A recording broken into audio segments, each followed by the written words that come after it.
Je m'appelle Linda. J'ai 54 ans et j'ai passé les 30 dernières années à travailler comme comptable dans une entreprise de taille moyenne. Je ne suis pas riche, mais je n'ai pas manqué de rien non plus. Mon mari, James, travaille comme ingénieur civil, et ensemble nous avons réussi à construire une vie confortable, honnête et digne. Nous avons élevé Emily avec amour, dévouement et toutes les valeurs que nous considérions comme importantes, le respect, la gratitude et l'humilité. Ou du moins, c'est ce que je pensais. Je suis sorti du lit et je suis allé devant le miroir. J'avais choisi une robe bleu marine, élégante mais sobre, parfaite pour la mère de la mariée qui ne veut pas éclipser sa fille ni avoir l'air négligé. J'ai passé la main sur le tissu. Tout était prêt, le traiteur engagé, les fleurs commandées, les invitations envoyées. Nous avions investi toutes nos économies dans ce mariage, non pas parce qu'Emily avait demandé quelque chose d'extravagant, mais parce que nous voulions qu'elle ait une journée mémorable. James est entré dans la chambre déjà habillé, portant le costume gris que nous avions acheté spécialement pour l'occasion. Il avait l'air tendu, ajustant le nœud de sa cravate à plusieurs reprises. « Prête, chérie ?» a-t-il demandé en essayant de sourire. « Prête » ai-je répondu, bien que mon estomac se noue. La cérémonie devait avoir lieu dans un vignoble juste à l'extérieur de la Napa Valley, un endroit charmant qu'Emily et son fiancé Preston avaient choisi ensemble. Preston venait de la famille Sterling, qui était très bien établie. Son père était un avocat renommé, sa mère, une magnate de l'industrie cosmétique. Depuis les fiançailles, j'ai remarqué un changement subtil chez Emily. Elle commençait à parler différemment, à s'habiller différemment, à fréquenter des endroits différents. Quand je faisais une remarque, elle levait les yeux au ciel en disant que j'étais vieille jeu, que je devais me moderniser. Au début, je pensais que c'était juste l'excitation d'une jeune femme amoureuse voulant impressionner la famille du marié. Mais avec le temps, ces petits changements se sont transformés en gouffre entre nous. Elle a commencé à faire des commentaires sur notre maison, notre voiture, nos vêtements. Rien n'était direct, toujours voilé, comme de petites piques qui font plus mal qu'un cri. « Vous prenez un Uber pour le mariage ?» a-t-elle demandé 2 semaines auparavant avec ce ton qui feignait l'inquiétude mais cachait de l'embarras. « Nous y allons avec notre voiture, Emily. »« Pourquoi ?» ai-je répondu. « Oh, c'est juste que... » Peu importe. Je pensais juste qu'on pourrait louer une berline avec chauffeur, tu sais. Ça a l'air plus élégant. James et moi avons échangé un regard. Notre voiture était une berline standard, bien entretenue, mais apparemment elle n'était pas au standard de la nouvelle vie dont Emily rêvait. Pourtant, nous n'avons pas discuté. Nous voulions qu'elle soit heureuse, et si cela signifiait avaler quelques commentaires désagréables, nous ferions ce sacrifice. Nous avons quitté la maison à 14 heures. Le mariage était prévu à 16 heures, et nous voulions arriver tôt pour aider si besoin. Pendant le trajet, James a pris ma main et l'a serrée doucement. Il connaissait ma nervosité. Il connaissait chaque nuance de mon humeur après tant d'années ensemble. « Tout va bien se passer » a-t-il murmuré. J'ai hoché la tête, mais cette oppression dans ma poitrine n'a fait qu'augmenter.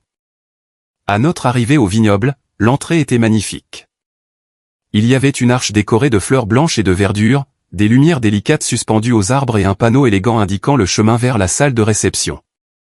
J'ai suivi les panneaux jusqu'à la porte principale où je m'attendais à trouver quelqu'un de l'équipe d'organisation pour nous guider.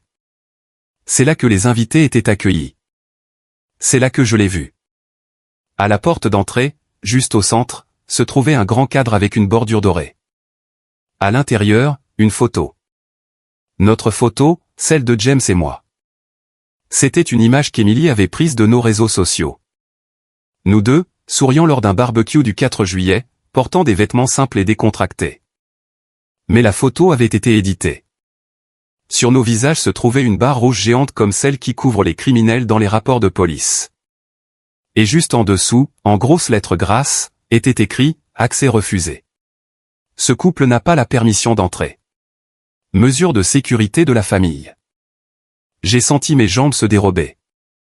James m'a agrippé le bras fermement comme s'il avait lui aussi besoin de soutien pour ne pas tomber. J'ai regardé autour de moi, cherchant quelqu'un, n'importe qui pouvant expliquer cela, mais les agents de sécurité à l'entrée nous regardaient simplement avec des expressions neutres, comme s'ils suivaient des ordres. « C'est une sorte de blague ?» a demandé James, la voix tremblante. Un des gardes s'est avancé.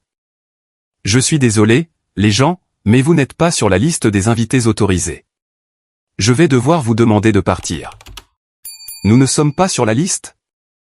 Ma voix est sortie plus fort que je ne l'avais voulu. Nous sommes les parents de la mariée. Nous avons payé pour ce mariage. Le garde n'a pas bronché. Mes ordres sont clairs. Aucune autorisation, aucune entrée. J'ai regardé le cadre à nouveau, sentant l'humiliation brûler dans ma poitrine comme de l'acide. Notre photo exposée comme ça, comme si nous étions une menace, un problème à éviter. J'ai essayé de chercher Émilie du regard, scrutant les fenêtres de la maison principale, et puis je l'ai vue. Elle était sur le balcon du 2e étage, magnifique dans sa robe de mariée, tenant son bouquet. Mais elle ne courait pas pour nous défendre. Elle ne criait pas que c'était absurde. Elle souriait, discutant avec animation avec sa belle-mère, Victoria, qui tenait une coupe de champagne et faisait un geste dédaigneux vers le bas, comme pour dire « problème résolu ». Émilie nous a vus. Je sais qu'elle nous a vus parce que nos yeux se sont croisés pendant une brève seconde. Et dans cette seconde, j'ai vu tout ce que j'avais besoin de voir. Il n'y avait aucune surprise dans ses yeux. Aucun choc ni indignation. Il n'y avait qu'une lueur de satisfaction, comme si un obstacle gênant avait été retiré de son chemin parfait. « James », ai-je dit lentement, toujours en regardant ma fille. « Partons, Linda. » Mais partons tout de suite. J'ai tourné le dos à ce portail, à cette photo humiliante, à cette fille que je ne reconnaissais plus. James a hésité un instant, mais m'a suivi. Nous sommes retournés à la voiture dans un silence absolu. Je n'ai pas pleuré. Je n'ai pas crié. J'ai juste senti quelque chose en moi se briser et simultanément durcir comme de l'acier. À l'intérieur de la voiture, je fixais la route devant moi tandis que James démarrait le moteur avec des mains tremblantes. Il était en état de choc, traitant ce qui venait de se passer, mais moi, étrangement, je devenais de plus en plus lucide. La douleur était là, aiguë et profonde, mais avec elle est venue une clarté cristalline. 8 mois, ai-je dit doucement. Quoi? James m'a regardé. 8 mois à planifier ce mariage, chaque détail, chaque centime de nos économies, et elle nous a mis dans ce cadre. James a dégluti difficilement. Linda, qu'est-ce qu'on va faire? J'ai saisi mon sac à main et l'ai ouvert, cherchant mon téléphone portable. À l'intérieur du sac se trouvait un dossier avec tous les reçus, contrats et coordonnées des prestataires. J'étais comptable, après tout. Je ne faisais jamais rien sans documenter correctement. Et en ce moment, ce trait de ma personnalité allait s'avérer extrêmement utile. Nous rentrons à la maison, ai-je dit avec un calme qui m'a surprise moi-même. Et ensuite, je vais passer quelques coups de fil. Le trajet de retour a semblé durer une éternité. Même s'il n'a pris que 40 minutes, James a conduit en silence, ses mains serrant le volant et sa mâchoire tendue. Je pouvais voir les émotions passer sur son visage, colère, tristesse, confusion, incrédulité. Il traitait la trahison de notre fille à sa manière intérieurement, tandis que j'étais déjà 3 étapes en avance, planifiant exactement quoi faire. Lorsque nous nous sommes garés devant notre immeuble, James a coupé le moteur mais n'est pas sorti immédiatement. Il est resté là à fixer le vide jusqu'à ce qu'il dise enfin, « Comment a-t-elle pu nous faire ça ?» Je n'ai pas répondu car je n'avais pas de réponse non plus. Ou plutôt, j'en avais une, mais elle était trop douloureuse à verbaliser. Émilie nous avait rejetés parce qu'elle nous considérait comme un embarras devant la famille riche dont elle faisait désormais partie. Nous étions les parents de la classe moyenne, trop communs, trop simples, pas dignes de figurer dans son conte de fées manufacturées. À l'intérieur de l'appartement, j'ai enlevé mes chaussures et je suis allé directement au bureau. James m'a suivi, toujours hébété. Je me suis assise au bureau, j'ai ouvert mon ordinateur portable et j'ai commencé à extraire tous les fichiers que j'avais enregistrés sur le mariage. Tableur, contrat, reçu, email, tout était là, organisé, chaque transaction documentée. « Qu'est-ce que tu vas faire ?» a demandé James, appuyé contre l'encadrement de la porte. « Je vais annuler tout ce qui peut encore l'être, et je vais demander le remboursement de tout ce qui a été payé. » Il a cligné des yeux, confus. « Comment ? Le mariage a déjà commencé. » Exactement. Je vais appeler chaque prestataire dès maintenant et les informer que le paiement a été suspendu. James est devenu pâle. Linda, ça va ruiner la fête. Parfait, ai-je répondu sans détacher mes yeux de l'écran. Elle a ruiné mon cœur. Maintenant, nous sommes quittes. Je pouvais sentir James lutter intérieurement. C'était un homme bon, parfois trop généreux. Une partie de lui voulait encore croire qu'il s'agissait d'un malentendu, qu'Emily ne l'avait pas fait exprès. Mais je connaissais ma fille mieux que quiconque. Je l'avais élevée, bercée quand elle pleurait, lui avais appris à marcher, applaudi chaque réussite, et c'est exactement parce que je la connaissais si bien que je savais que ce n'était pas un malentendu. C'était un choix délibéré. J'ai décroché le téléphone et composé le premier numéro de ma liste. Le traiteur. Bonjour, Michael. Ici Linda Miller. Comment allez-vous? Écoutez, je dois parler du mariage de ma fille qui a lieu en ce moment. Oui, c'est celui-là. Je dois vous informer que j'arrête le paiement immédiatement. À l'autre bout du fil, Michael est resté silencieux quelques secondes avant de bégayer. Quoi? Comment, Madame Miller? Le service a déjà commencé. L'équipe est déjà sur place. Je sais. Et tous les contrats signés sont à mon nom. Correct. Je suis la partie contractante. Et en tant que partie contractante, j'exerce mon droit d'annulation. Mais madame, la fête est en cours. Il y a 200 personnes là-bas. Ce n'est pas mon problème, Michael. Vous avez deux options.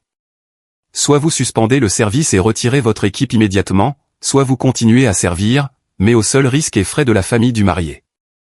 Je ne paierai plus un centime, et si vous essayez de me poursuivre, vous trouverez tous nos contrats en parfaite règle légale. J'ai veillé à cela. Michael a encore essayé de discuter, mais je connaissais déjà mes droits. J'avais inclus des clauses d'annulation dans tous les contrats précisément parce que je suis prudente par nature. Je n'aurais jamais imaginé utiliser ces clauses de cette façon, mais la vie a ses ironies. J'ai raccroché et j'ai immédiatement appelé le suivant, le DJ, David.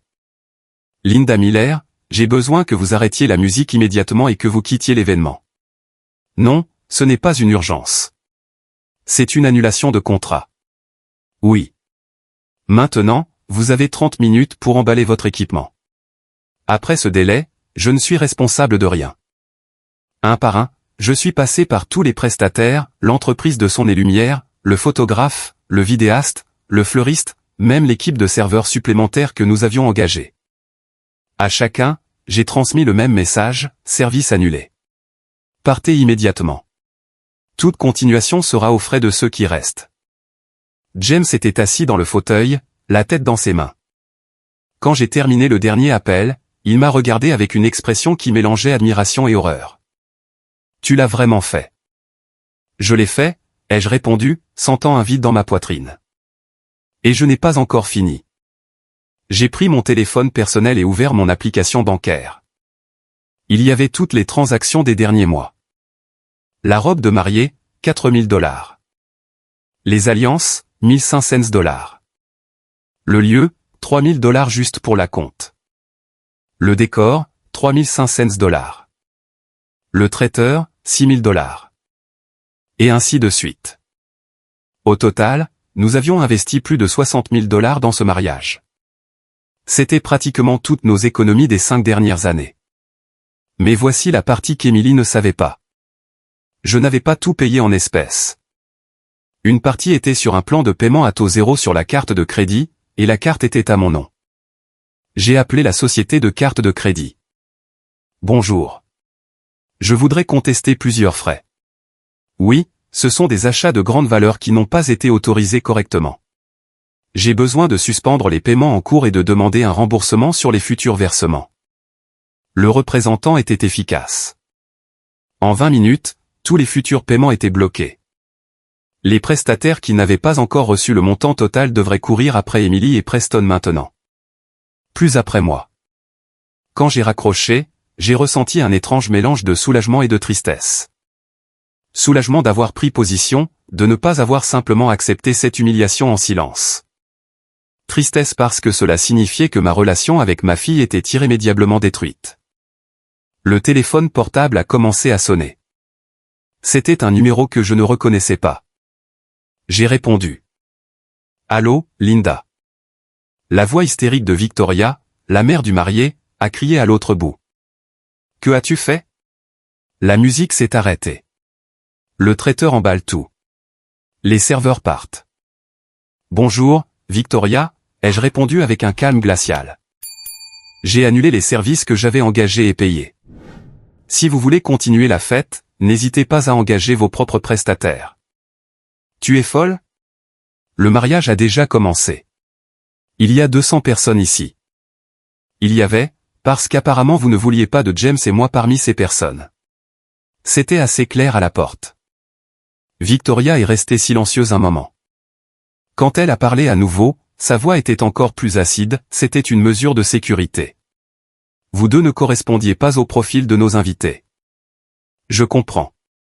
Et les prestataires que j'ai engagés ne correspondent plus non plus. Problème résolu. Je vais te poursuivre en justice. C'est du sabotage. C'en est. C'est l'exercice de mes droits contractuels que j'ai complété. Tous les contrats sont à mon nom. Tous les paiements provenaient de mon compte. Par conséquent, j'ai une pleine autonomie pour annuler.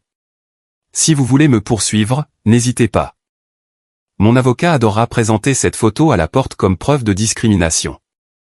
J'ai raccroché au nez. Quelques secondes plus tard, le téléphone a sonné à nouveau. C'était Émilie, ma fille. J'ai pris une profonde inspiration avant de répondre. Maman. Sa voix était étouffée entre les larmes et la rage. Pourquoi fais-tu ça? Pourquoi détruis-tu mon mariage? Je n'ai rien détruit, Émilie. Tu l'as détruit quand tu nous as mis dans ce cadre. C'était juste. C'était juste pour que tu ne sois pas embarrassée. La famille Sterling est très exigeante, et je pensais que ce serait mieux. Mieux que de m'humilier publiquement, ai-je interrompu. Mieux que de prétendre que tes parents n'existent pas? Mieux que de nous traiter comme des criminels. Ce n'était pas censé être comme ça. J'allais tout expliquer plus tard. J'allais. Allez quoi, Émilie? Me donner une miette d'attention après la fête chic? M'appeler le lendemain en t'excusant tout en me racontant à quel point le mariage que j'ai payé était merveilleux. Elle a sangloté à l'autre bout. Maman, s'il te plaît, je t'en supplie. Rappelle les prestataires. La fête est un chaos. Les invités partent. Preston est furieux. Quel dommage, ai-je répondu. Et j'ai réalisé que je n'éprouvais aucune pitié. Mais ce n'est plus mon problème. J'étais ta fille et tu étais ma mère. Je l'étais jusqu'à ce que tu décides que je n'étais pas assez bien pour être à ton jour spécial. J'ai raccroché et j'ai bloqué le numéro. Après avoir bloqué le numéro d'Émilie, je suis resté là à fixer l'écran noir du téléphone. Mes mains tremblaient légèrement, non pas de regret, mais de pure adrénaline. J'avais fait quelque chose d'irréversible. J'avais brûlé un pont qui ne serait peut-être jamais reconstruit. Et pourtant, je ne me sentais pas coupable. James s'est approché et s'est assis à côté de moi dans le fauteuil. Il n'a rien dit pendant un long moment. Il a juste pris ma main et l'a tenue. Sa paume était froide et moite, un signe qu'il était aussi affecté que moi, juste en train de le traiter différemment. Tu penses qu'on a bien fait, a-t-il finalement demandé, la voix basse. Je ne sais pas si c'était la bonne chose à faire, ai-je admis. Mais je sais que c'était nécessaire. Elle avait besoin de comprendre qu'elle ne peut pas traiter les gens comme ça, surtout pas les parents qui ont tout sacrifié pour elle. James a hoché la tête lentement. C'est juste qu'elle est toujours notre fille, Linda, même après tout ça. Je sais, ai-je chuchoté. Mais parfois, aimer quelqu'un signifie ne pas lui permettre de nous détruire. Et c'est ce qui se passait. Elle nous détruisait petit à petit, nous transformant en quelque chose de honteux, en quelque chose à cacher. Je ne vivrai pas comme ça.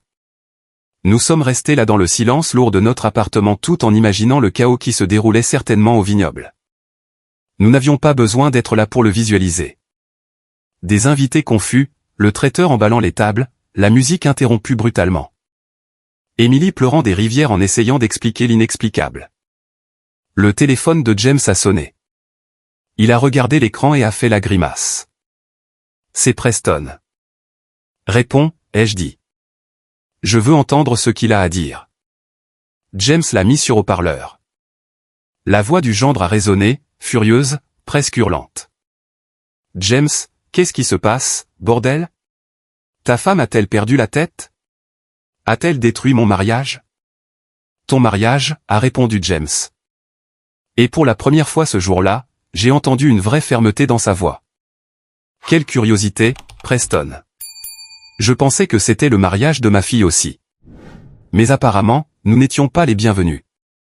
C'était un malentendu. C'était l'idée de ma mère. Elle voulait faire une blague. Une blague? James a laissé échapper un rire amer. Mettre une photo de nous avec une barre rouge et nous interdire l'entrée était une blague. Preston a hésité. Je pouvais entendre des voix en arrière-plan. Quelqu'un criait quelque chose à propos des desserts qui étaient emportés. Puis il est revenu avec un ton plus calculateur, moins en colère.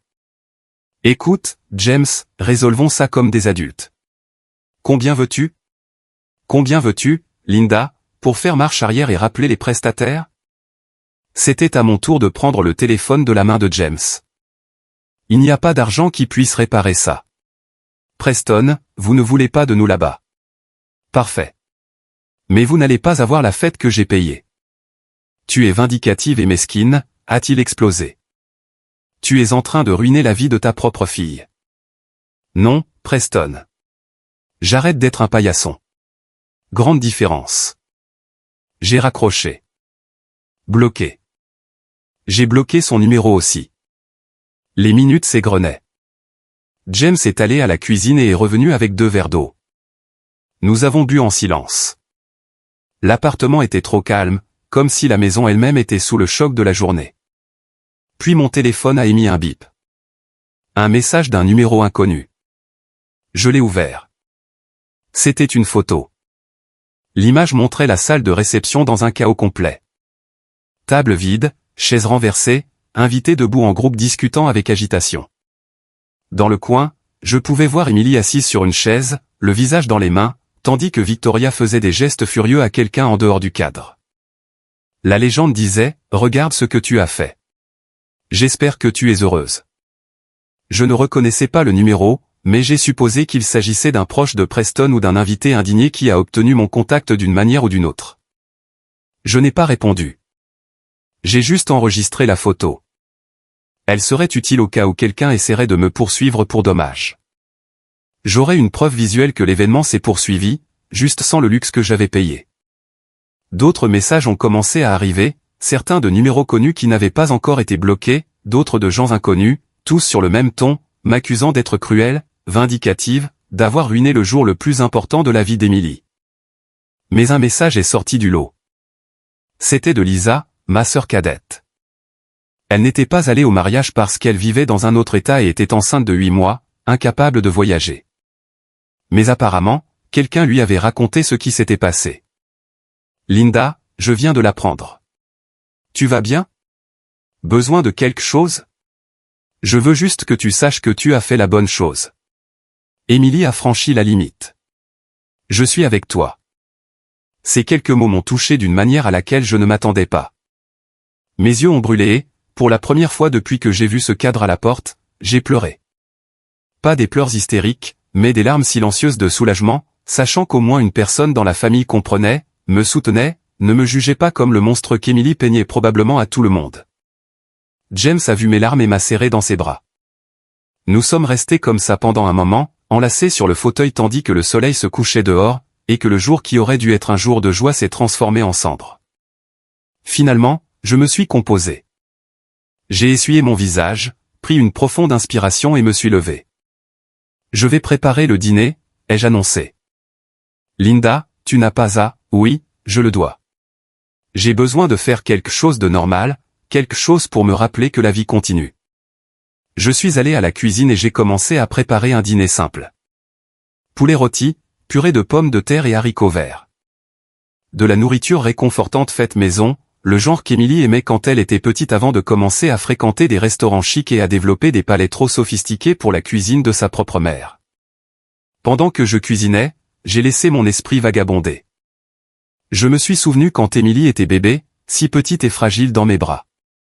Je me suis souvenu de ses premiers pas, de ses premiers mots.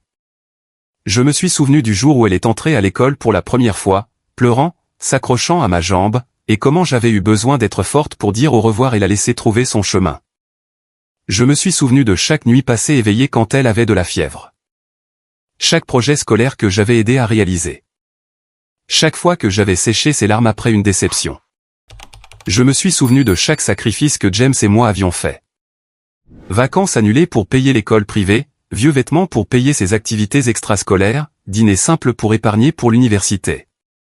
Et puis je me suis souvenu de la dernière année, comment elle avait commencé à changer après avoir rencontré Preston, les commentaires désobligeants sur notre maison, nos vêtements, nos habitudes, la façon dont elle levait les yeux au ciel quand je racontais une histoire du travail. La façon dont elle m'avait demandé d'essayer de mieux m'habiller quand nous allions rencontrer ses parents.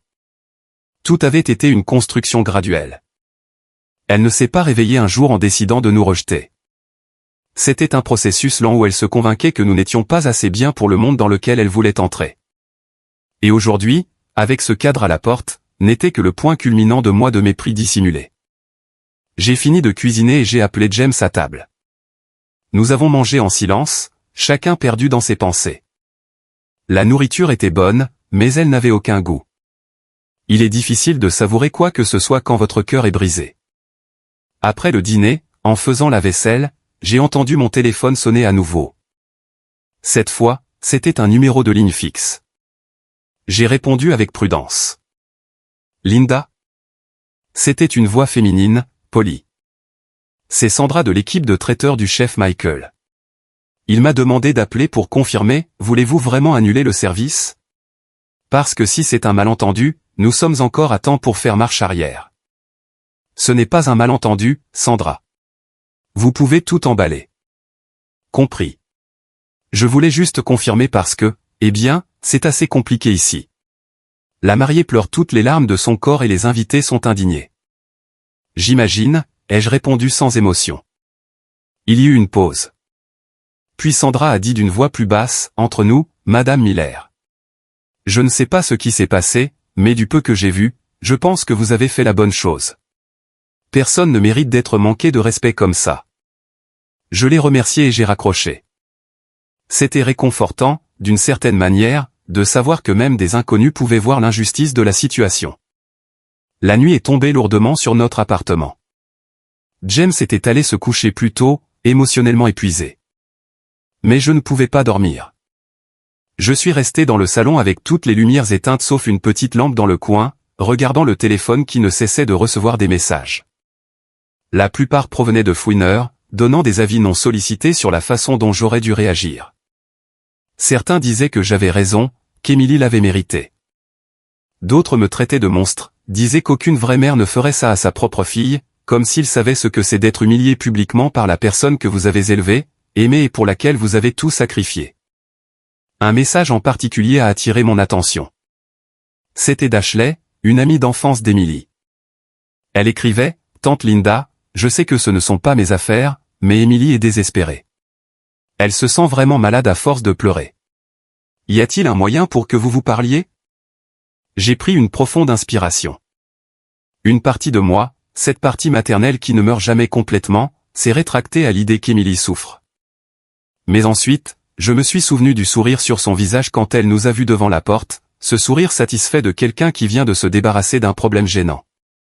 J'ai répondu à Ashley, dis-lui que je suis là, au même endroit que toujours. Si elle veut parler, elle sait où nous trouver, mais je ne vais pas mendier des excuses qu'elle n'est pas prête à donner. J'ai verrouillé le téléphone et me suis levé. Je suis allé dans la chambre d'Emily, qui était maintenant vide depuis qu'elle avait emménagé avec Preston il y a 3 mois, et j'ai allumé la lumière. La chambre était exactement comme elle l'avait laissée, propre, organisée, mais vide de vie. Elle avait tout pris ce qu'elle considérait comme important. Ce qu'il restait n'était que des souvenirs placardés sur les murs à travers des cadres photos et de vieilles affiches. J'ai regardé une photo en particulier, Emily à 10 ans, souriante sans ses dents de devant, m'enlaçant fort tandis que je la soulevais du sol. À quel moment ai-je perdu cet enfant? À quel moment s'est-elle transformée en cette femme froide et calculatrice capable de faire ce qu'elle a fait aujourd'hui? J'ai entendu des pas derrière moi. James était à la porte, ses yeux rouges et gonflés. Il avait pleuré seul dans la chambre. Je connaissais assez bien mon mari pour le savoir. Pas moyen de dormir non plus, a-t-il demandé. Non. Je continue à penser à tout ce qu'on a fait de mal. Où avons-nous échoué? James est entré dans la chambre et s'est assis sur le lit d'Emily. Je ne sais pas si nous avons échoué, Linda. Je pense que nous avons juste trop aimé. Nous lui avons donné tout ce qu'elle a demandé.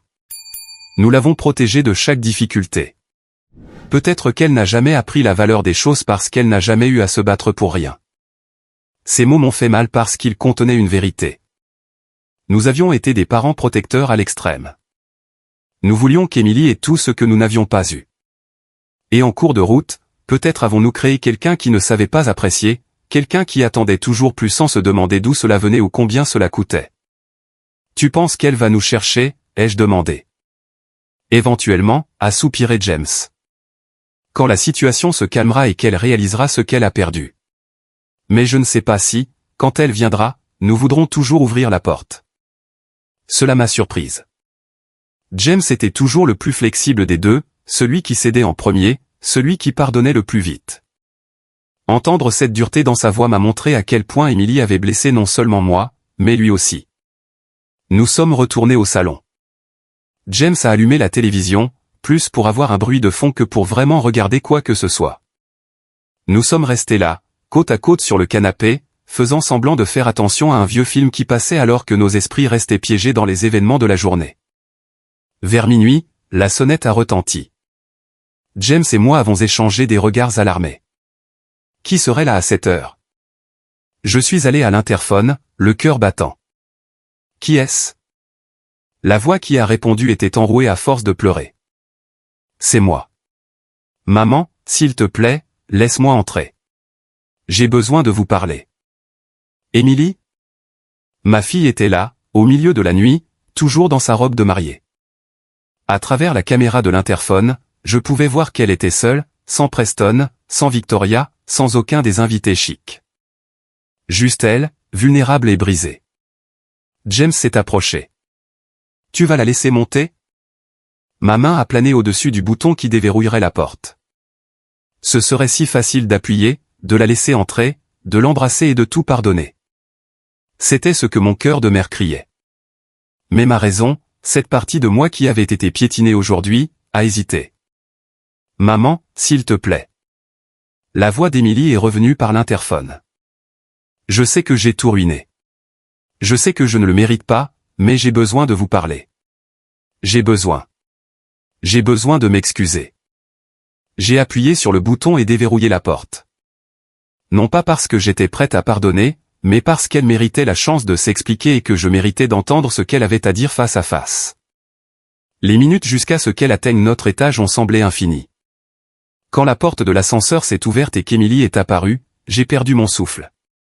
La robe de mariée était sale, son maquillage maculé, ses cheveux défaits. Elle semblait avoir vieilli de 10 ans en quelques heures.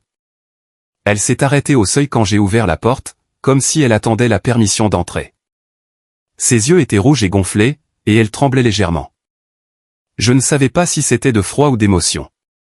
Tu peux entrer, ai-je dit, ma voix sortant plus froide que je ne l'avais voulu. Émilie est entrée lentement, regardant autour d'elle comme si elle visitait un endroit qu'elle n'avait pas vu depuis des années, pas juste des mois. James est resté dans le salon, les bras croisés, sa posture clairement défensive. A commencé Émilie, mais sa voix a failli. Elle a essayé à nouveau. J'ai tout ruiné. J'ai ruiné le mariage. J'ai ruiné notre relation. J'ai tout ruiné. Oui. J'ai hoché la tête simplement. Tu as ruiné tout ça. Elle a été surprise par mon accord direct, comme si elle s'attendait à ce que je le nie immédiatement et que je la réconforte comme je l'avais toujours fait. Mais ces jours-là étaient terminés. Preston a rompu avec moi, a-t-elle dit, les mots sortant en sanglots. Juste là, devant tout le monde, il a dit que j'étais une fraude. Que j'avais menti sur le fait que vous aviez de l'argent. Que j'avais ruiné sa réputation avec ma famille dysfonctionnelle. Il m'a traité de chercheuse d'or. Une partie de moi a ressenti de la pitié, mais une autre partie, une partie que je ne connaissais pas et qui était née aujourd'hui, pensait, bien fait, c'est mérité. Victoria, a continué Émilie. Elle m'a mise dehors du vignoble. Elle a dit que je ne serais jamais la bienvenue dans la famille Sterling, que j'étais un embarras. Les invités sont partis. La fête a pris fin 1 heure après que tout ait été emballé. C'était humiliant. Humiliant, ai-je répété le mot lentement, comme mettre une photo de tes parents avec une barre rouge disant qu'ils ne peuvent pas entrer? Ce genre d'humiliation? Émilie a baissé la tête, des larmes coulant sur le sol. Je sais. Je sais, maman. Je n'ai aucune excuse. Je voulais juste tellement faire partie de ce monde. Leur monde où tout est parfait et glamouré. Et je pensais que vous ne correspondiez pas. Mieux pour toi, ai-je corrigé. Pas pour tout le monde. Pour toi? Parce que tu avais honte de nous. Je l'avais, a-t-elle crié soudainement, levant son visage humide. J'avais honte. Oui. Tu ne comprends pas ce que c'est d'être toujours entouré de gens qui ont tout, qui n'ont jamais eu à se soucier de l'argent, qui voyagent à l'étranger chaque année, qui portent des vêtements de marque, qui ne sont pas nous. Qui ne sont pas nous, a terminé James pour elle, sa voix lourde de déception. Émilie a sangloté plus fort. Je sais comment ça sonne. Je sais que ça ressemble au fait que je suis une personne horrible, et peut-être que je le suis, mais je voulais juste. Je voulais être comme eux. Et pour appartenir, tu avais besoin de nous effacer, ai-je dit, de nous transformer en quelque chose de honteux qui devait rester caché. Émilie, nous t'avons donné tout. Tout. Et tu nous as jetés à la poubelle comme si nous étions des déchets. Émilie était là, debout au milieu de notre salon, ressemblant à un enfant perdu, malgré la robe de mariée coûteuse qu'elle portait. Elle a essuyé son visage avec le revers de sa main, maculant encore plus le maquillage détruit. Je sais que je n'ai pas le droit de demander quoi que ce soit, a-t-elle dit d'une voix tremblante. Mais j'ai besoin d'un endroit pour dormir ce soir. Preston a changé le code de l'appartement. Je ne peux pas entrer. Je n'ai nulle part où aller. J'ai regardé James. J'ai vu dans ses yeux le même conflit que celui que je ressentais. La volonté d'aider. Luttant contre le besoin de poser des limites. Nous étions parents, après tout. L'instinct de protection ne meurt pas du jour au lendemain. Même quand votre fille vous poignarde dans le dos. Tu peux rester dans ta chambre, ai-je fini par dire. Mais demain, nous devons avoir une conversation sérieuse à propos de tout ça sans crier, sans larmes manipulatrices. Une vraie conversation. Émilie a hoché la tête rapidement, soulagée. Merci, maman. Merci vraiment. Je promets que. Ne promets rien maintenant, les jeux coupés. Va prendre une douche et repose-toi. Demain, on parle. Elle a pratiquement couru vers le couloir comme si elle avait peur que je change d'avis. J'ai entendu la porte de sa chambre se fermer, puis le son de la douche qui s'ouvrait. James et moi étions seuls à nouveau. Tu vas vraiment la laisser rester, a-t-il demandé. Pour aujourd'hui. Oui. Mais ça ne veut pas dire que tout est pardonné. Elle doit comprendre la gravité de ce qu'elle a fait et doit montrer avec des actions, pas des mots, qu'elle a réellement changé. James a hoché la tête pensivement. Et si elle ne change pas, alors elle devra trouver un autre endroit où vivre, parce que je ne serai plus le paillasson de ma propre fille. J'ai mis longtemps à m'endormir cette nuit-là. J'ai passé en revue chaque événement de la journée mentalement. Depuis le réveil plein d'attente jusqu'à voir ce cadre humiliant à la porte, jusqu'à prendre la décision de tout annuler, jusqu'à ce qu'Émilie apparaisse à notre porte. C'était comme si j'avais vécu toute une semaine en une seule journée. Quand j'ai enfin dormi, mes rêves étaient confus et troublants. J'ai rêvé que j'étais au mariage, mais que c'était moi qui me faisais expulser par des gardes pendant qu'Émilie regardait en riant.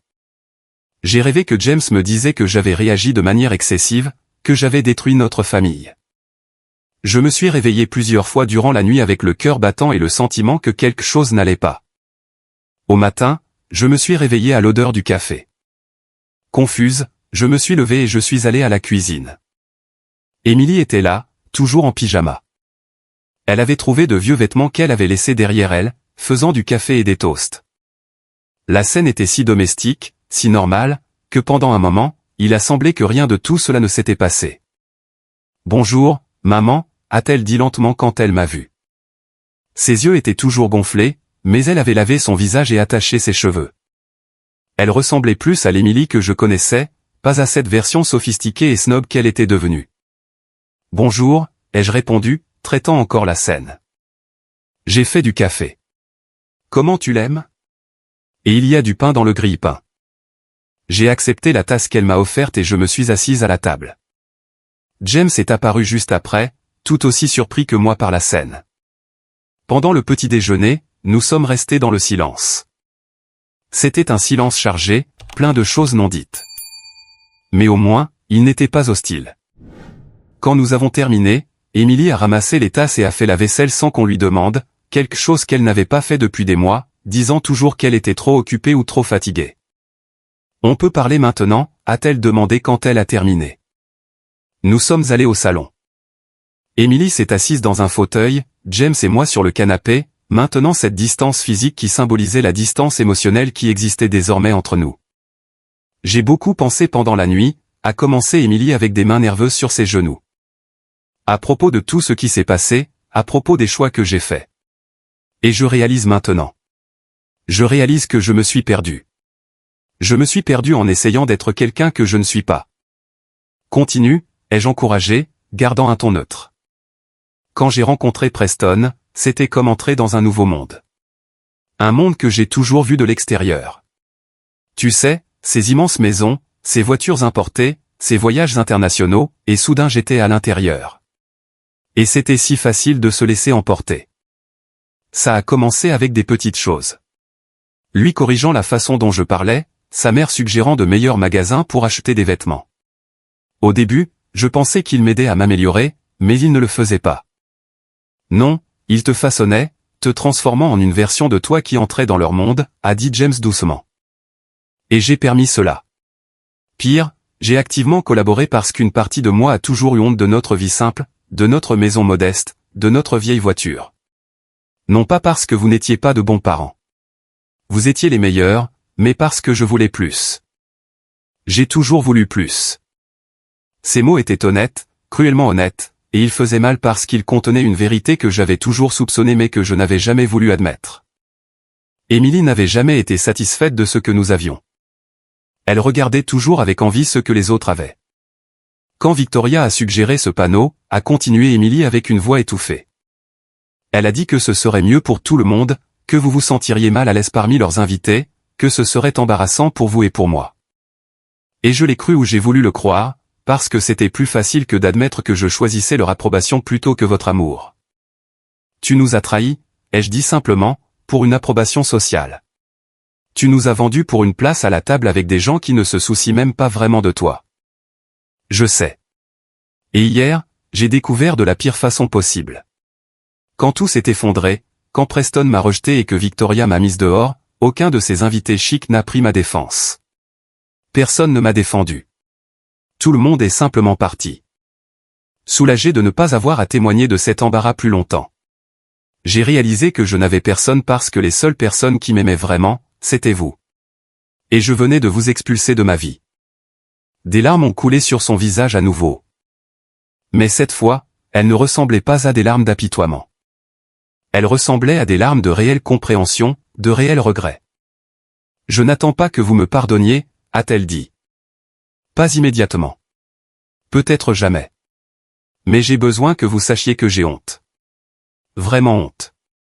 Pas de vous, de moi, de ce que je suis devenu, de ce que j'ai fait. James s'est raclé la gorge. Je pouvais voir qu'il était ému.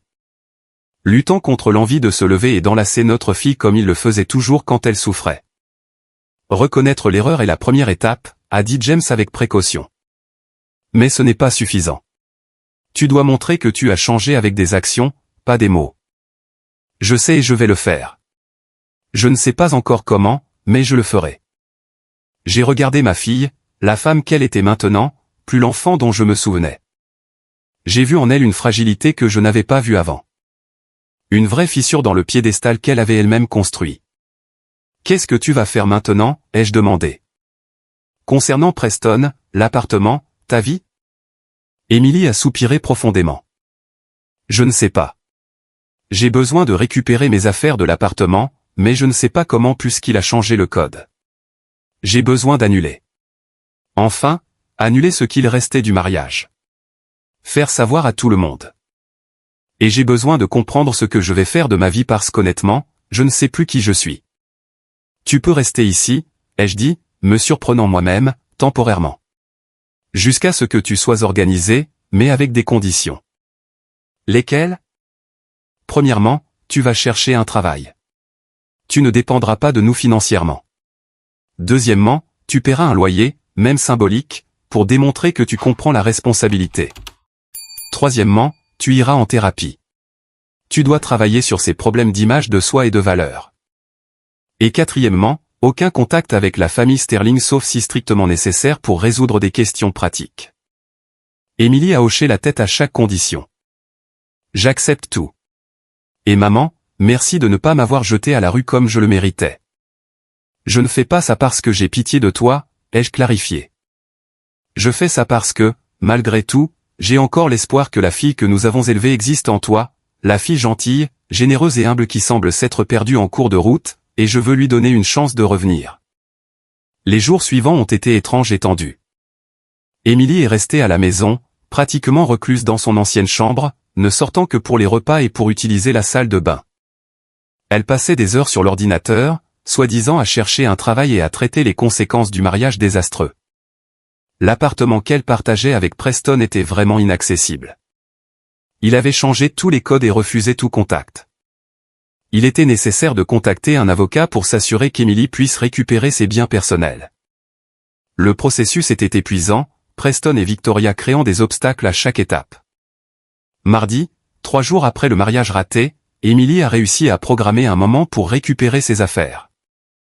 James a proposé d'y aller avec elle, plus pour garantir que rien de mauvais n'arrive que pour aider à porter les cartons. Je suis resté à la maison, essayant de maintenir une certaine normalité dans ma routine habituelle. Quand ils sont revenus, des heures plus tard, Émilie était abattue mais soulagée. Elle avait réussi à sauver ses vêtements, ses documents et ses objets personnels. Preston était resté enfermé dans la chambre tout le temps, refusant d'apparaître, tandis que Victoria supervisait chaque mouvement avec un œil critique, s'assurant qu'Émilie n'emportait rien appartenant à la famille Sterling.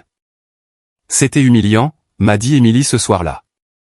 Victoria n'arrêtait pas de faire des commentaires tout le temps sur la façon dont j'avais ruiné la vie de son fils, comment j'avais détruit la réputation de la famille. Et le pire, c'est qu'elle avait raison. J'ai fait tout ça. Tu as pris de mauvaises décisions, ai-je corrigé. Mais ils ne sont pas des victimes innocentes non plus là-dedans. Ce cadre était l'idée de Victoria. Elle était cruelle et élitiste. Tu es tombé dans son jeu, mais c'est elle qui a commencé le jeu. Émilie a hoché la tête pensivement. Tu sais ce qui est drôle? Quand j'étais là-bas à rassembler mes affaires, j'ai regardé autour de cet appartement chic avec tout ce décor coûteux, et j'ai réalisé que je n'y étais jamais heureuse. J'étais toujours tendue, toujours en train d'essayer d'être parfaite, toujours peur de faire quelque chose de mal et de décevoir Preston ou sa mère. C'était une cage dorée. Et maintenant, tu es libre, a dit James, posant sa main sur son épaule. Dans les jours suivants, Émilie a commencé à montrer des signes réels de changement. Elle a obtenu un travail temporaire dans un magasin de vêtements du centre commercial. Rien de glamour, mais c'était honnête et payé assez pour qu'elle contribue à la maison comme promis. Elle a aussi commencé à aller en thérapie en ligne, chose sur laquelle j'ai insisté pour que ce soit non négociable. Les séances semblaient aider. Elle revenait de celle-ci plus réfléchie, commentant parfois des choses qu'elle avait découvertes sur elle-même. La thérapeute a dit, « J'ai le syndrome de l'imposteur », m'a-t-elle dit une fois. Que je me suis toujours sentie inadéquate et que j'ai essayé de compenser en prétendant être quelqu'un que je n'étais pas. Et maintenant? Et maintenant? J'essaie de découvrir qui je suis vraiment sans masque, sans faux semblant, juste moi. C'était gratifiant de voir ce voyage, mais je maintenais une certaine distance émotionnelle. J'avais été blessé profondément et je savais que la guérison prendrait du temps. James avait plus de facilité à pardonner. Il avait toujours le cœur plus tendre, mais j'avais besoin de voir de la cohérence avant d'ouvrir complètement ma garde à nouveau. Un mois après le mariage raté, quelque chose d'inattendu est arrivé. Je rentrais de l'épicerie quand j'ai croisé Victoria dans la rue. Elle sortait d'un magasin de luxe chargé de sacs quand nos yeux se sont rencontrés. Pendant un moment, j'ai pensé qu'elle m'ignorerait simplement et continuerait son chemin, mais elle s'est arrêtée, a ajusté ses lunettes de soleil et a marché droit vers moi. « Linda » a-t-elle dit, le nom sortant de sa bouche comme si c'était quelque chose d'aigre. « Victoria » ai-je répondu sur le même ton. « J'imagine que tu es satisfaite » a-t-elle commencé avec cet air de supériorité qui semblait permanent. « Tu as détruit le mariage de mon fils. Tu as ruiné la réputation de ma famille. Tu dois être très fier. » Je n'ai rien détruit, ai-je répondu calmement. bien que mon sang bouillait. J'ai juste refusé de financer une fête à laquelle j'étais banni d'assister. Tu te souviens de cette photo à la porte? C'était ton idée, n'est-ce pas? Victoria a eu la décence d'avoir l'air légèrement mal à l'aise, mais s'est reprise rapidement.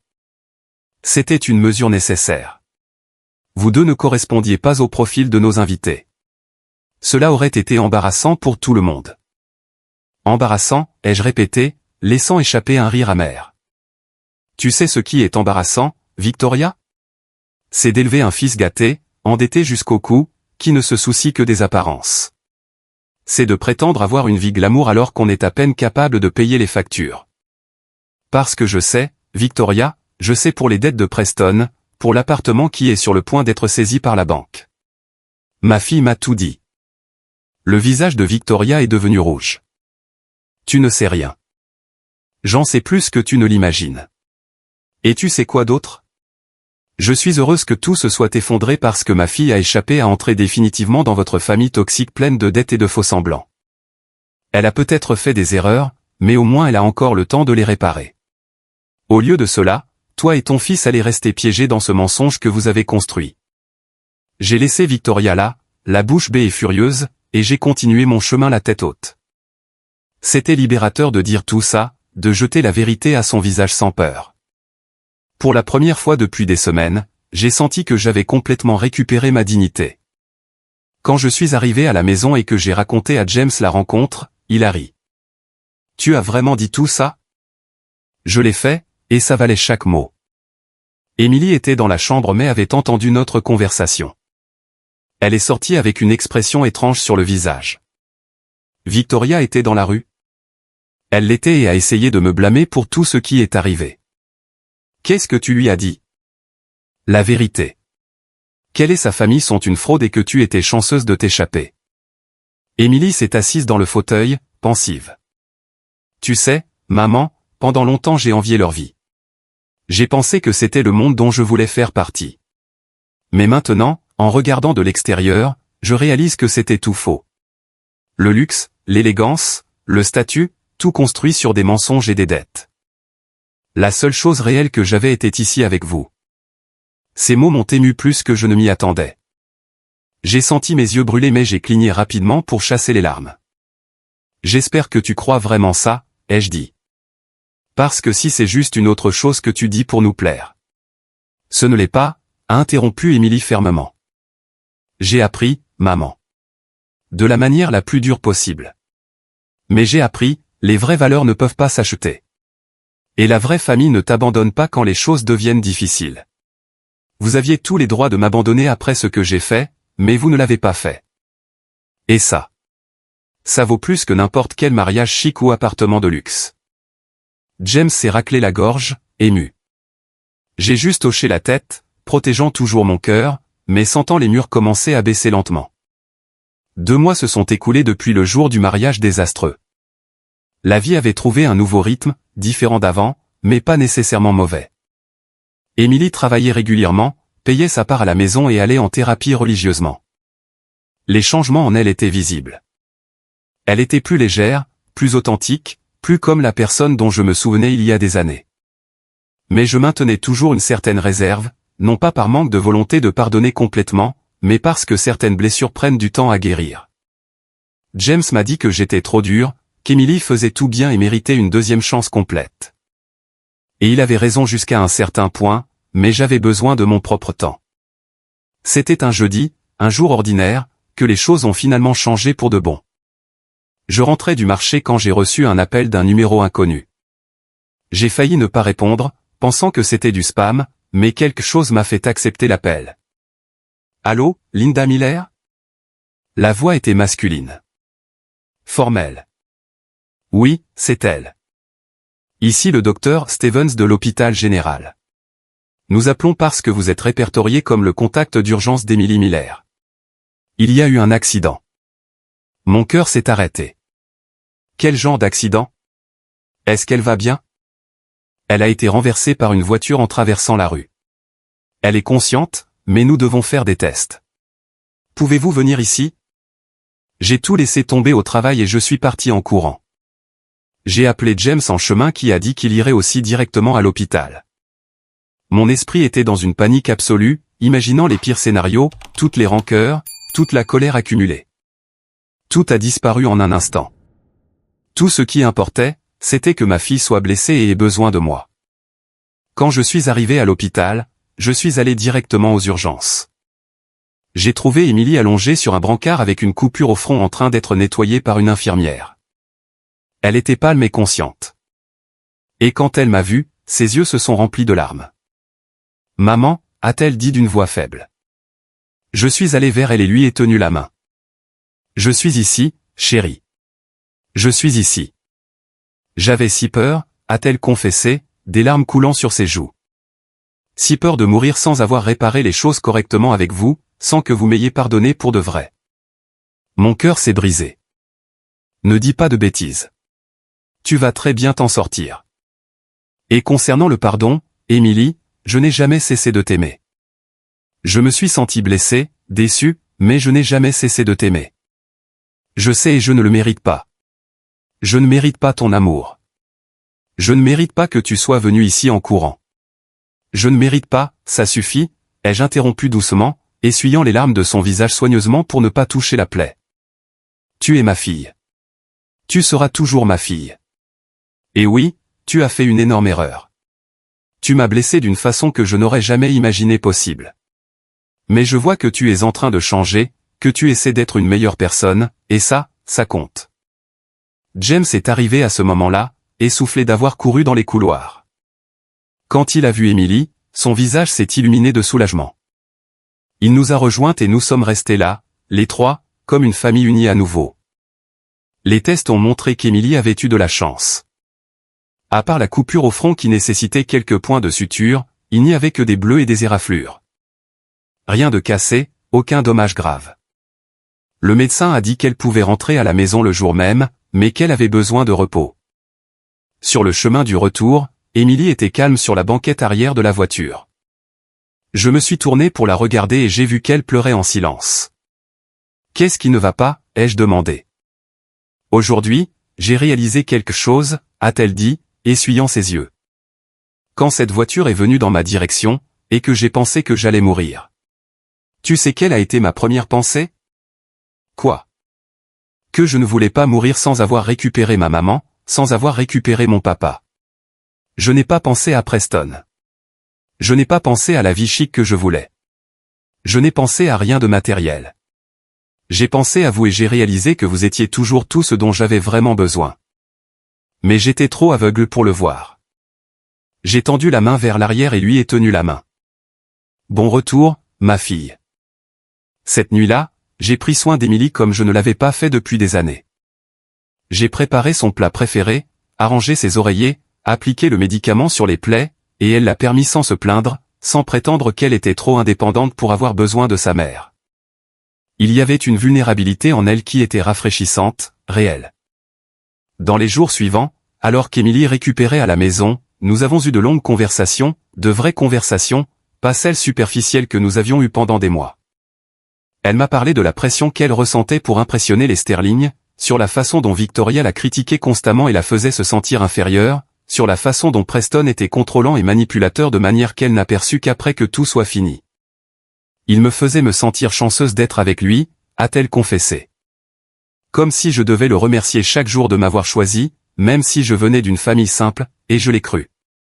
Je pensais qu'il me faisait une faveur, que je devais me mouler à ce qu'il voulait pour mériter cette relation. Ce n'est pas de l'amour, ai-je dit fermement. Le vrai amour ne te fait pas te sentir inférieur. Il te fait te sentir valorisé exactement tel que tu es. Émilie a hoché la tête. Je le vois maintenant, surtout quand je compare avec vous. Vous m'avez toujours aimé inconditionnellement. Même quand j'étais horrible avec vous, même quand je vous ai rejeté de la pire façon possible, vous n'avez pas abandonné. C'est ça l'amour. J'ai senti quelque chose en moi enfin guérir. Les blessures étaient toujours là. Les cicatrices resteraient, mais le saignement s'était arrêté. Je te pardonne, ai-je dit, et j'ai réalisé que c'était vrai, complètement. Cela ne signifie pas que je vais oublier ce qui s'est passé, mais cela signifie que je ne vais plus laisser cela définir notre relation à l'avenir. Émilie a recommencé à pleurer. Elle était très émotive depuis l'accident. Merci, maman. Tu ne sais pas combien cela signifie pour moi. Je promets que je vais passer le reste de ma vie à montrer que je mérite ce pardon. Ne fais pas ça pour mériter mon pardon, ai-je dit. Fais-le pour toi. Sois la meilleure version de toi que tu puisses être. Pas pour mon approbation, mais parce que tu mérites d'être heureuse en étant authentique. 6 mois après le mariage raté, ma vie était méconnaissable par rapport à ce jour terrible. Émilie avait déménagé dans un petit appartement qu'elle partageait avec 2 collègues. Elle avait été promue au magasin et gagnait maintenant assez pour avoir son indépendance. Mais elle venait dîner avec nous au moins 2 fois par semaine. Et ses repas étaient pleins de rires, de conversations authentiques et beaucoup d'affection. La séparation légale entre Émilie et Preston était finalement conclue. Ce n'était pas joli. Victoria a tout essayé pour compliquer les choses, exigeant même qu'Émilie paie des dommages moraux à son fils. Mais à la fin, comme le mariage n'avait jamais été officiellement enregistré, il prévoyait de le faire après la fête, il n'y avait pas grand-chose à faire légalement. Chacun a suivi sa voie. J'ai entendu dire par des ragots que Preston avait déménagé dans une autre ville, apparemment pour fuir les dettes et le scandale. Victoria, trop fière pour admettre une banqueroute imminente, continuait à prétendre être riche tout en vendant discrètement ses biens de valeur pour payer les créanciers. Quant à moi, j'ai découvert que ce jour à la porte, aussi douloureux qu'il ait pu être, m'a appris quelque chose de précieux. S'aimer soi-même n'est pas de l'égoïsme. Poser des limites n'est pas un manque d'amour. Et parfois, laisser quelqu'un faire face aux conséquences de ses actes est la plus grande preuve d'amour que vous puissiez donner. Émilie a appris la leçon aussi. Elle construisait une vie basée sur de vraies valeurs, pas sur les apparences. Elle avait de vrais amis, pas des contacts sociaux stratégiques. Elle sortait avec un gars qu'elle avait rencontré en thérapie de groupe. Quelqu'un de doux, humble, qui travaillait comme enseignant et l'aimait pour qui elle était, pas pour qui elle prétendait être. Maman, m'a dit Émilie un jour alors que nous aidions à préparer le déjeuner. Je ne t'ai jamais remercié pour avoir fait ce que tu as fait ce jour-là, pour avoir tout annulé. Tu m'as déjà remercié plusieurs fois, ai-je répondu, coupant des légumes. Non, mais j'ai besoin que tu comprennes. Si tu n'avais pas fait ça, je me serais marié et cela aurait été la plus grosse erreur de ma vie. Je serais resté piégé dans un mariage misérable, essayant de sauver les apparences, me détruisant petit à petit. Tu m'as sauvé de moi-même. J'ai arrêté ce que je faisais et les regarder. Tu aurais fini par le réaliser. Peut-être que cela aurait pris plus de temps. Mais tu l'aurais réalisé. Peut-être ou peut-être pas. Peut-être que je serais resté piégé dans ce mensonge pour toujours, peur d'admettre que j'avais fait une erreur. Mais tu as forcé tout à exploser d'un coup. Et bien que ce fût horrible sur le moment, c'était nécessaire. C'était libérateur, d'une certaine manière. James, qui mettait la table, s'est arrêté pour nous écouter. Tu sais ce que j'ai appris de tout ça, a-t-il dit. Que parfois, l'amour le plus dur est celui qui dit non, qui pose des conséquences. C'est plus facile de céder, de dire oui à tout, d'être le parent cool, mais cela n'aide personne à grandir. Émilie nous a enlacés tous les deux. Vous êtes les meilleurs parents que j'aurais pu avoir, et j'étais une idiote de ne pas le voir avant. Tu étais perdu, ai-je dit, rendant l'étreinte. Mais maintenant tu t'es trouvé, et c'est ce qui compte. Cette nuit-là, après le départ d'Émilie, James et moi sommes restés sur le balcon de l'appartement à boire du vin et à regarder les lumières de la ville. C'était une nuit agréable avec une brise légère. « Es-tu heureuse » m'a-t-il demandé soudainement. J'ai pensé à la question. Étais-je heureuse? Malgré tout ce qui était arrivé, toute la douleur, toute la trahison. Je le suis, ai-je répondu honnêtement. Pas de la même manière que j'étais avant. Je suis plus prudente maintenant, plus gardée. Mais je suis heureuse. Heureuse d'avoir posé mes limites, d'avoir défendu ma dignité, d'avoir forcé les changements nécessaires. Et heureuse de voir notre fille se transformer en quelqu'un que je peux vraiment respecter à nouveau. James a souri. Moi aussi. Et tu sais quoi d'autre? Ce mariage ne t'aurait jamais rendue heureuse. Même si tout s'était bien passé, tu aurais passé toute la journée mal à l'aise, à être jugé par des gens snobs, à prétendre être quelqu'un que tu n'es pas. À la fin, ne pas y aller était une bénédiction. Une bénédiction douloureuse, ai-je corrigé. Mais oui, une bénédiction. Quelques semaines plus tard, j'ai reçu une lettre par la poste. C'était de Victoria. J'ai été tenté de la jeter sans l'ouvrir, mais la curiosité a gagné. La lettre était courte et directe. Linda, je ne suis pas doué pour les excuses, alors je serai brève. J'ai eu tort à ton sujet et à propos de ta famille. Ce que j'ai fait le jour du mariage était cruel et snob. J'ai passé des mois à te blâmer pour la disgrâce, mais la vérité est que la disgrâce existait bien avant. Mon fils et moi vivions dans un mensonge, et tu as juste mis la vérité en lumière. Je déménage dans le nord pour vivre avec ma sœur. Je ne peux plus me permettre de sauver les apparences en ville. J'espère qu'Emily va bien. Elle méritait mieux que ce que mon fils pouvait offrir. Victoria Sterling. J'ai montré la lettre à James et Emily. Emily a été surprise. Je n'aurais jamais imaginé quelle est l'humilité de l'admettre. Parfois, les gens changent quand ils perdent tout, ai-je dit. Quand il n'y a plus de façade à maintenir, ils sont forcés de faire face à qui ils sont vraiment. Tu vas répondre, a demandé James. Non, il n'y a rien à dire. J'accepte ses excuses, mais je n'ai pas besoin d'être impliqué dans cette histoire plus longtemps. Et ainsi, je ferme ce chapitre complètement. Aujourd'hui, 1 an après ce jour fatidique, je regarde en arrière et je vois tout le voyage avec clarté. Je vois une mère qui a aimé sa fille assez pour la laisser tomber. Je vois une fille qui a eu besoin de tout perdre pour trouver ce qui comptait vraiment. Je vois un père qui a appris que l'amour fort n'est pas toujours l'amour doux. Et je vois une famille qui s'est brisée mais qui s'est reconstruite ensuite plus forte et plus authentique. Ce cadre à la porte avec notre photo et ces mots cruels aurait pu nous détruire. Cela aurait pu être la fin de notre famille.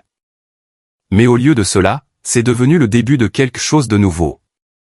Une famille basée sur le respect mutuel, des limites saines et un amour vrai qui n'accepte pas d'être piétiné. Emily est heureuse maintenant. Vraiment heureuse. Pas ce bonheur faux basé sur le statut et les apparences. Elle travaille, étudie, a des relations saines, et surtout sait qui elle est et n'en a pas honte. James et moi allons bien, aussi. Plus unis que jamais, renforcés par l'épreuve que nous avons affrontée ensemble. Nous avons appris que nous sommes plus forts que nous le pensions, plus résilients, plus capables de prendre des décisions difficiles quand c'est nécessaire. Et moi, Linda, j'ai découvert que je peux être gentil sans être un paillasson, que je peux aimer sans m'effacer, que je peux pardonner sans oublier, et que parfois la plus grande preuve d'amour est de laisser les conséquences arriver, peu importe à quel point c'est douloureux. Ce jour à la porte a tout changé. Mais à la fin, cela a changé pour le meilleur. Maintenant, si vous avez aimé cette histoire, cliquez sur s'abonner et dites-moi dans les commentaires quelle partie a laissé votre mâchoire tomber.